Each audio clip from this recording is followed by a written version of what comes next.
온유하우스 매일 묵상 4월 15일 묵상을 시작하겠습니다.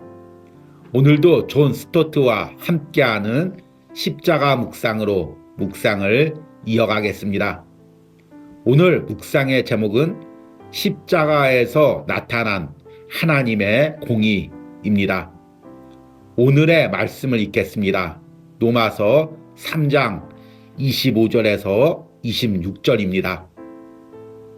이 예수를 하나님이 그의 피로써 믿음으로 말미암는 화목제물로 세우셨으니 이는 하나님께서 길이 참으시는 중에 전에 지은 죄를 간과하심으로 자기의 의로우심을 나타내려 하심이니 곧 이때 자기의 의로우심을 나타내사 자기도 의로우시며 또한 예수 믿는 자를 의롭다 하려 하심이라. 아멘. 오늘의 묵상입니다. 그리스도의 십자가 성취는 구원뿐만 아니라 계시로도 이해되어야 한다. 십자가는 구원의 사건일 뿐만 아니라 계시의 사건이기도 하다. 인간이 행동 속에서 자기 성품을 드러내듯이 하나님도 그분의 아들의 죽음 속에서 우리에게 자신을 보여주신다. 그리고 십자가에서 나타난 하나님의 성품의 가장 대표적인 것은 하나님의 공의와 사랑이다. 도덕적으로 민감한 많은 사람들은 지금까지 하나님의 섭리가 공의롭지 못하게 보이는 사실 때문에 늘 당황해왔다. 하나님이 소돔과 고모라를 멸망시키면서 의로운 자와 불의한 자를 함께 멸망시키고자 하신다는 사실에 분을 품고서 세상을 심판하시는 이가 정의를 행하실 것이 아니니까 라고 번민의 외침을 부르짖은 아브라함 이래로 성경 속 인물과 성경의 저자들은 이 문제로 씨름을 했다. 이 문제는 지혜 문학에서 반복해서 나타나는 주제 중에 하나이며 또한 욥기를 지배하는 주제이다. 왜 악인이 융성하고 무지한 자가 고통을 당하는가? 죄와 죽음, 인간의 범죄와 하나님의 심판, 이 둘은 거의 일괄해서 혹은 심지어 함께 붙들어 매여 있는 것으로 다뤄짐에도 불구하고 왜 우리는 악인이 실패하는 경우가 더 적다는 사실을 목도하는가? 도리어 악인들은 벌을 받지 않고 그냥 지나가는 경우를 자주 본다. 반면에 의인들은 자주 재앙에 의하여 고통을 당한다. 하나님은 그들을 보호해 주시지 않을 뿐만 아니라 그들의 기도에 응답하시지도 않으며 심지어 그들의 운명을 돌보시지 않는 것처럼 보인다. 이에 대한 첫 번째 대답은 최후의 심판에 주목하는 것이며 두 번째는 십자가에서 실행된 결정적인 심판을 돌이켜보는 것이다. 첫 번째 대답은 구약에서 주로 반복되는 대답이다. 그 신뢰가 시편 73편이다. 시편에 보면 악인은 번영한다. 그들은 건강하고 부유하다. 난폭함과 교만과 하나님께 대한 대담한 반항에도 불구하고 그들은 잘 살고 있다. 그래서 시인은 그들이 죄를 마구 짓고도 고통당하지 않는다는 것을 질시한 나머지 거의 하나님으로부터 마음을 돌렸다고 시인한다. 그러다 그는 저희의 결국을 깨달았다. 그들이 그렇게 자신만만하게 서 있는 그 터는 그들이 깨닫는 것 이상으로 미끄러운 곳이며 또한 미래에 언젠가 그들은 거기서 떨어져 하나님의 의로운 심판에 의하여 멸망당할 것이다. 바울은 아덴의 철학자들에게 하나님이 과거에 우상 숭배를 간과하신 것은 오직 정하신 사람으로 하여금 공의로 심판할 날을 작정하셨기 때문이라고 말하며 또한 로마서는 그 독자들에게 그들에게 회개할 기회를 주시는 하나님의 인자하심과 용납하심과 길이 참으심의 풍성함을 멸시하지 말라고 경고한다. 두 번째 대답은 하나님의 심판이 이미 십자가 위에서 일어났다는 선언이다. 바로 이것이 구약 시대에 죄가 처벌되지 않고 용서되지도 않고 그대로 누적되도록 방치한 이유다. 그러나 이제 그리스도가 첫 언약 때에 범한 죄를 속하려고 죽으셨다고 히브리서 기자는 말한다. 다시 말하면 하나님이 이전의 죄를 보시면서도 아무런 행동도 취하지 않으신 이유는 그분의 도덕적 무관심 때문이 아니라 그리스도가 오셔서 십자가에서 그것을 처리하실 때까지 인격적으로 참으셨기 때문이다. 아멘. 존 스토트와 함께하는 십자가 묵상, 오늘의 묵상 해석입니다. 우리는 지난주부터 하나님께서 십자가에서 이루신 것이 무엇인지에 대해서 묵상하고 있습니다. 그리고 그 첫 번째 파트로 하나님이 십자가에서 이루신 구원에 대해서 묵상을 했습니다. 이것을 어제까지 4가지 이미지로 묵상을 했습니다. 성전을 배경으로 죄인인 우리가 하나님과 화목하게 되는 것, 시장을 배경으로 죄에 팔려갔던 우리가 예수 그리스도의 피로 구속되는 것, 법정을 배경으로 죄인인 우리가 예수 그리스도의 피로 의롭다고 칭해지는 것, 그리고 마지막으로 가정을 배경으로 불화했던 아버지와 아들이 화해하는 것, 이 4가지 이미지로 구원이 어떤 것인지 풍성한 이미지를 묵상했습니다. 하나님께서 예수 그리스도의 십자가를 우리에게 주신 이유는 이렇게 우리에게 풍성한 구원을 주시기 위해서입니다. 그러나 예수 그리스도의 십자가에서 나타난 것은 단지 우리의 구원뿐만이 아닙니다. 십자가에서는 하나님이 자신을 스스로 계시하신 것입니다. 그래서 우리는 십자가를 깊이 묵상하며 묵상할수록 성경의 하나님이 어떤 분이신지, 특히 그분의 성품이 무엇인지를 깨달아 알 수가 있습니다. 우리도 세상에서 어떤 사람이 중요한 일을 처리하는 것을 보면 저 사람은 저렇게 공의롭게 일을 처리하는 사람이구나, 아니면 저 사람은 자기 입속대로 일을 처리하는 사람이구나, 이렇게 그 사람의 성향과 사람 됨됨이를 알 수가 있습니다. 마찬가지로 하나님께서 우리를 구원하시는 유일한 방법인 십자가의 방법을 계획하시고 그것을 실제로 이루시고 성령을 통해서 우리 각자에게 이것을 믿게 하심을 통해서 우리는 하나님이 어떤 분이신지를 알 수가 있습니다. 특히 그 중에서도 하나님의 2가지 중요한 성품이 십자가에서 계시되었습니다. 지난번에도 2부의 묵상에서 우리는 왜 하나님이 십자가로만 우리를 구원했는가, 이 질문에 대해서 답하면서 하나님의 성품에 대해서 묵상을 했습니다. 그 대표적인 것이 하나님의 공의와 사랑이었습니다. 그래서 십자가에서는 하나님의 공의와 사랑이 성경 어디에서보다 더 분명하고 선명하게 드러납니다.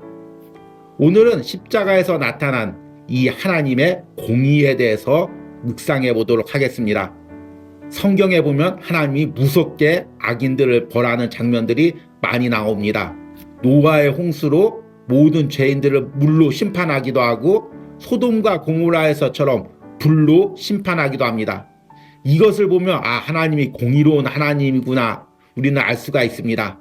그러나 이것은 일부분입니다. 하나님의 공의가 어떤 것인지를 정확하게 보여주는 것은 예수 그리스도의 십자가입니다. 십자가는 무엇입니까? 인간의 죄에 대해서 하나님께서 철저하게 그 대가를 찾으시는 것입니다.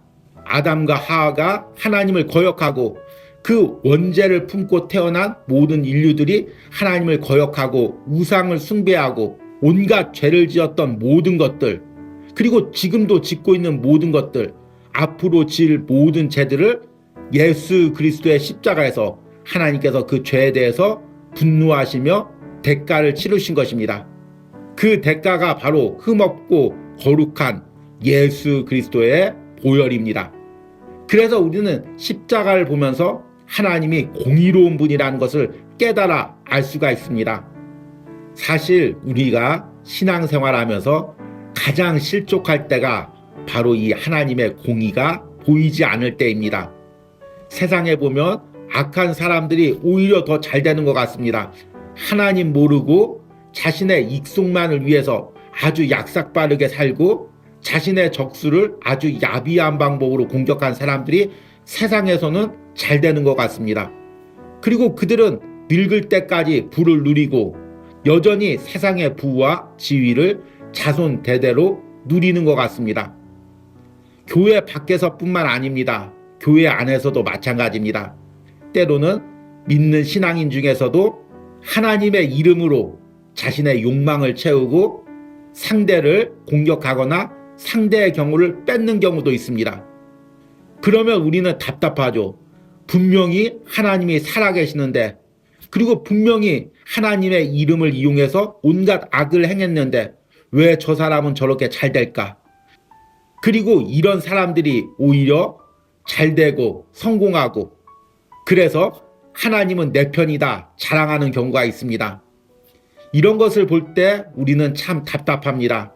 분명히 하나님이 살아계시는데 어떻게 하나님의 이름으로 저렇게 악을 행하는 사람들이 잘 되고, 그로 인해서 하나님이 마치 악인의 편인 것처럼 이렇게 오해가 될까?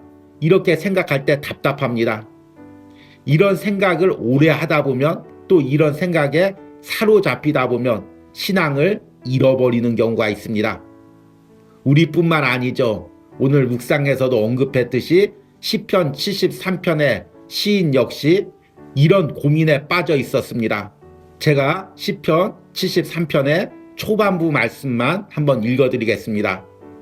하나님이 참으로 이스라엘 중 마음이 정결한 자에게 선을 행하시나 나는 거의 넘어질 뻔하였고 나의 걸음이 미끄러질 뻔하였으니 이는 내가 악인의 형통함을 보고 오만한 자를 질투하였음이로다.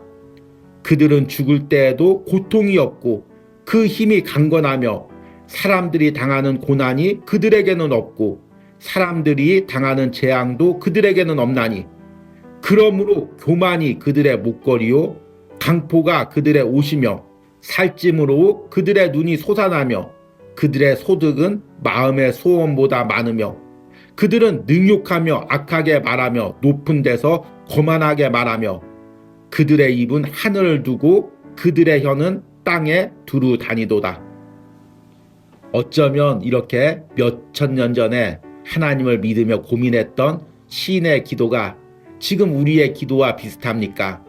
우리들은 악인의 형통을 보면서 하나님의 공의가 세상에 실현되지 않는 것을 보면서 과연 하나님이 공의로운 분인지, 실제로 공의롭다고 해도 내 삶에 그 공의를 나타내고 있는지 의심할 때가 많이 있습니다. 그런데 시편 73편의 시인은 성전에서 이 모든 의문에 대해서 깨달음을 얻었습니다. 시편 73편 후반부에 보니까 하나님의 성소에 들어갈 때에야 그들의 종말을 내가 깨달았나니 주께서 참으로 그들을 미끄러운 곳에 두시며 파멸에 던지시니 그들이 어찌하여 그리 갑자기 황폐되었는가? 놀랄 정도로 그들은 전멸하였나이다. 하나님의 정한 때에 하나님께서 승승장구하던 악인들을 결국에는 심판하신다는 것입니다. 지금 이 시대도 마찬가지입니다. 악인들이 잘 되는 것 같고 악인들이 성공하는 것 같지만 결국에 그들은 미끄러지고 황폐하게 되어 있습니다. 그리고 그 결국에 최종적인 심판은 예수 그리스도께서 이 땅에 재림하실 때 일어날 것입니다. 그때에는 죽은 자와 산 자들이 다 예수 그리스도 앞에 나와서 내가 행한 모든 것들이 하나도 숨김없이 예수 그리스도 앞에 펼쳐질 것입니다. 그때는 아무도 변명하지 못할 것입니다. 그때 예수 그리스도 앞에서 구원을 받을 수 있는 사람이 누구입니까? 오로지 예수 그리스도의 십자가의 보혈로 정결케 된 사람뿐입니다. 왜냐하면 하나님께서 십자가에서 우리 죄를 심판하셨기 때문입니다. 여러분, 하나님의 공의를 믿으십시오. 믿겨지지 않거든 계속 예수 그리스도의 십자가를 묵상하시길 바랍니다. 하나님이 얼마나 공의로운 분이신지가 예수 그리스도의 십자가에 나타났습니다. 십자가에 나타난 하나님의 공의를 믿고 의심 없이 흔들림 없이 끝까지 십자가 붙들고 여러분들의 신앙을 지켜나가시는 은혜가 있길 바랍니다. 오늘의 적용과 기도입니다. 내가 하나님의 공의에 의심을 품은 적은 언제입니까? 그리고 그런 의심이 하나님과 나와의 관계를 어떻게 멀어지게 하였습니까? 내가 십자가를 묵상하며 변함없는 하나님의 공의를 보게 하시고 그 하나님의 공의를 끝까지 신뢰하게 해달라는 기도를 드리시기 바랍니다. 우리 기도하겠습니다. 주님, 우리가 예수 그리스도의 십자가를 묵상하며 하나님의 공의로우심을 봅니다. 인간의 죄를 그냥 용서하시는 것이 아니라 그 죄에 대해서 반드시 대가를 찾으시는 그 하나님의 공의를 봅니다. 우리의 죄가 얼마나 큰지 그리고 그 죄에 대한 형벌이 얼마나 무서운 것인지를 우리는 십자가를 보면서 비로소 깨닫습니다. 그리고 죄인인 내가 구원받을 유일한 방법이 예수 그리스도의 십자가밖에 없음을 깨닫습니다.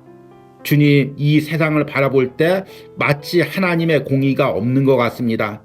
세상에서 힘 있는 사람, 세상에서 많이 가진 사람이 정의를 행사하는 것처럼 보입니다. 그러나 이 모든 것이 예수 그리스도의 십자가 앞에서 심판받을 그 날이 올 것을 믿습니다. 예수 그리스도의 십자가 앞에서 우리의 모든 행실들이 발가 벗겨질 날이 올 것임을 우리가 믿습니다.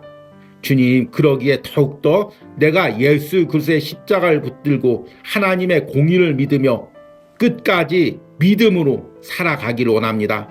이런 은혜를 오늘 묵상에 동참하는 모든 심령들에게 허락하여 주시옵소서. 예수님의 이름으로 기도했습니다. 아멘.